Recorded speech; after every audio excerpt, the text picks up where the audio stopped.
Bismillahirrahmanirrahim. Assalamualaikum warahmatullahi wabarakatuh. Alhamdulillahilladzi hadana li hada wa ma kunna linahtadiya laula an hadallah. Asyhadu an la ilaha illallah wa asyhadu anna Muhammadan abduhu wa rasuluh.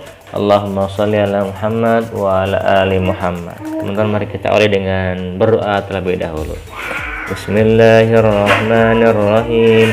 Rabbi zidni ilma warzuqni fahma. Rabbi israh li sadri wa yassir li amri wahlul 'uqdatam min lisani yafqahu qawli. Rabbi firli wa liwalidayya warhamhuma kama rabbayani shaghira.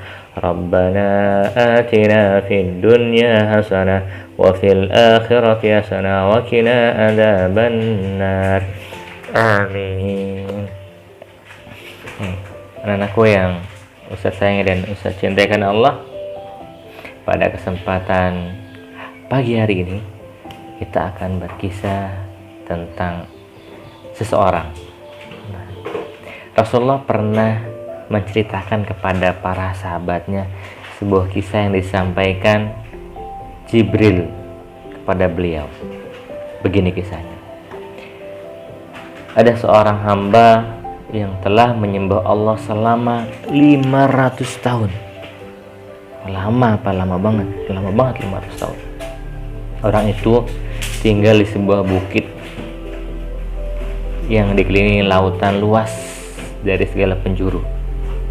Bukit itu memiliki satu mata air sebesar ibu jari yang memancarkan air bening, seger air. Nah, rumah orang itu ada di kaki bukit. Setiap malam sebutir delima jatuh dari pohon untuk memberinya makan pada keesokan harinya. Seluruh hari sepi yang dilaluinya dihabiskan untuk beribadah. Jika sore menjelang, ia turun dari atas bukit dan berwudu. Diambilnya buah delima itu dan dimakan. Kemudian ia kembali lagi melakukan sholat. Begitu terus selama beratus-ratus tahun. Sebelum meninggal, ia memohon kepada Allah SWT, "Ya Allah, jangan cabut nyawaku dalam keadaan berbaring, duduk, berdiri, ataupun berjalan. Cabutlah ketika aku sedang bersujud dalam-dalam. Itulah saat yang paling kuinginkan dalam menjemput kematianku." Nah, setelah itu dia doa lagi, "Ya Allah, aku mohon kepadamu agar jangan kiranya tubuhku rusak dimakan tanah atau dimakan cuaca atau dihabiskan serangga. Aku ingin tubuhku utuh dalam keadaan bersujud menyembahmu sampai tibanya hari kebangkitan kelak. Aku ingin tubuhku menjadi saksi begitu lama dan tekunnya aku menyembahmu." Maka Allah SWT pun mengabulkan permohonan hamba yang saleh itu. Dia diwafatkan dalam keadaan bersujud dan tubuhnya tidak rusak dimakan oleh waktu. Malaikat Jibril alaihissalam menambahkan bahwa setiap kali turun ke bumi dan naik ke langit, ia selalu melewati jenazah hamba soleh yang sedang bersujud itu. Kelak akan tiba hari kiamat. Dari ilmu Allah SWT yang diberikan kepada Jibril, kita dapat tahu apa yang terjadi pada hamba yang begitu soleh pada hari kiamat. Pada hari kiamat, hamba soleh yang telah beribadah selama 500 tahun itu dibangkitkan dalam keadaan bersujud dan didudukkan di hadapan Allah SWT. Allah Subhanahu wa Ta'ala berfirman, "Masukkan hambaku ini ke dalam surga berkat rahmatku." Si hamba terkejut dan kata, "Tetapi ya Rabb, masukkan aku ke dalam surga berkat amal ibadahku." Allah berfirman lagi, "Masukkan hambaku ini ke dalam surga berkat rahmatku."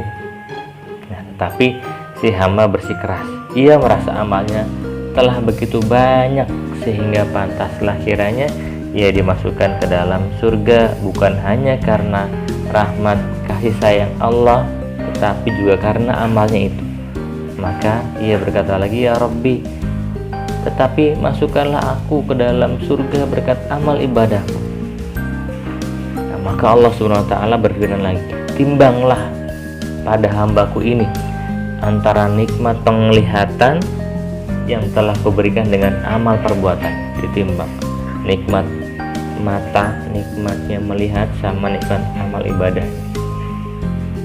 Penimbangan dilakukan dan didapati bahwa nikmat penglihatan jauh lebih berat dibandingkan dengan amal ibadah selama 500 tahun itu.